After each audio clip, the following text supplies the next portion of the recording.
Now, the mist has always been a fascinating concept in relation to a magic system for me, but there is something that I've always had a question about, and that is how some mortals can see through the mist, and maybe even how that could relate to why some demigods can control the mist. So, let's dive into that.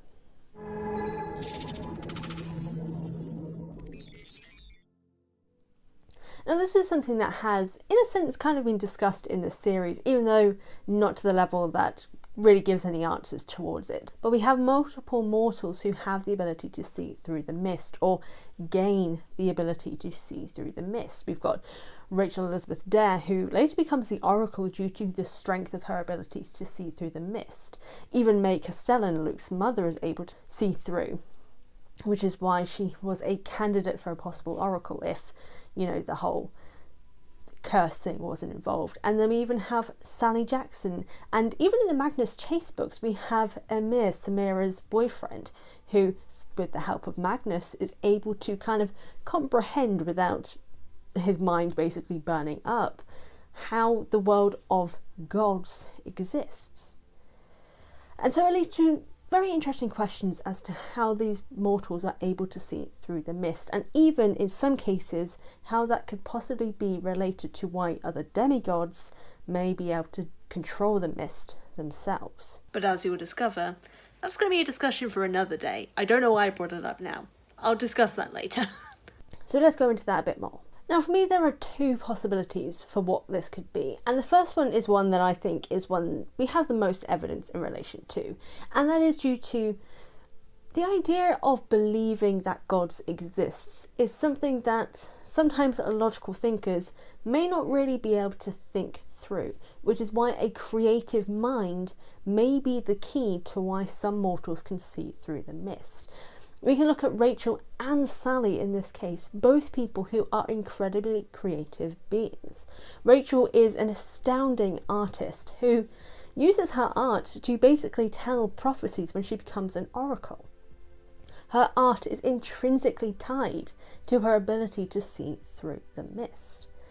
I can think the same would be said with Sally. Now, I did a video a very long time ago about how Sally Jackson could have possibly been an oracle, which I'll card here. I think that's also tied to her creative capability. She is an author. She is someone who is very open to the way in which the world could be through an imagination, which could possibly even be why Poseidon was drawn to her. And the fact that we don't really see any other reason why Sally could have drawn Poseidon. It's not like she's someone who regularly goes to the beach or whatever.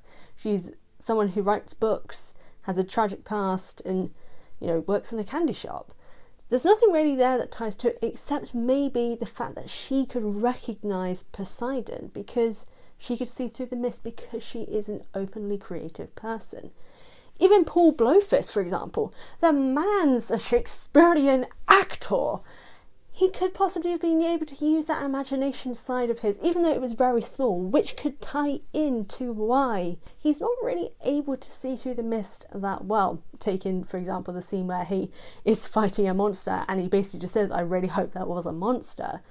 He can't see through it very well, but he has the capabilities, which is why he recognises some elements like Tyson and Mrs. O'Leary. And that could be due to the small little bit of creativity he has due to his acting past. And also, I don't remember exactly what subject he teaches, but maybe in relation to his subject as well. I think it was an English literature. Yeah, no, because he was teaching Sally creative writing or something like that. So he does have creativity as well, but maybe just not as much as others, and he's not had as much exposure to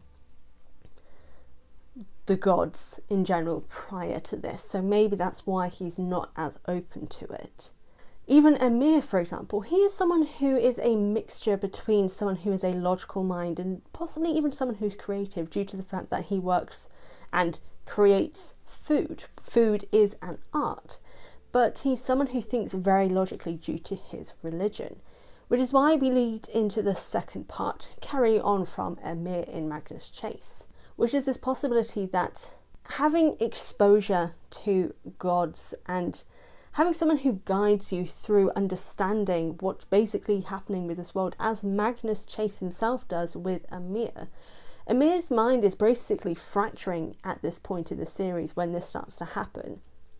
And Magnus takes him aside and, being the son of a healing god, helps heal his mind by guiding him through the understanding of what this world is like.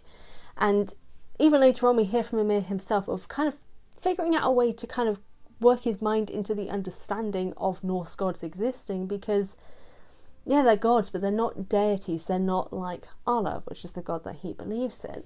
And it is Magnus's guidance through this understanding that leads to his ability to open his mind to these possibilities, and even kind of helps him figure out how to understand this world through his own mindset.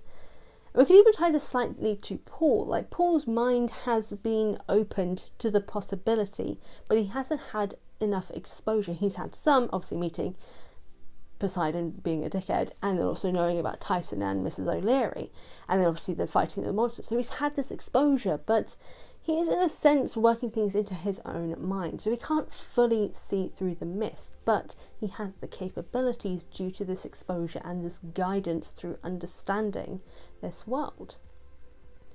And I think that's these two possibilities. There are the people who are naturally able through their creative mind to see through the mist, like Sally and Rachel, and even May, and maybe even Hazel's mother. We don't fully know enough about her, but I think both Hazel and Talia's mums would have the possibility to see through the mist a little easier if they're able to have that much power to draw a god who is very different from themselves to them. And then we have the other kinds of those who have the possibilities and capabilities to understand that the reality of the gods is there and be able to look through the mist and understand there is this other world, but have to be guided through it and maybe not have as much of that natural ability. So they'd have to be spoken through each case of needing to see through the mist. And I think that's something that brings this really interesting possibility of two different kinds of mist seers. Those who can see through everything, and those who can see through something, but only if they're told about it.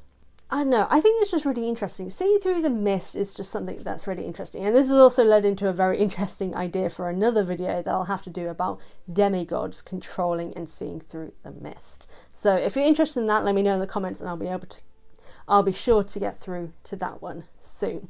But what do you think?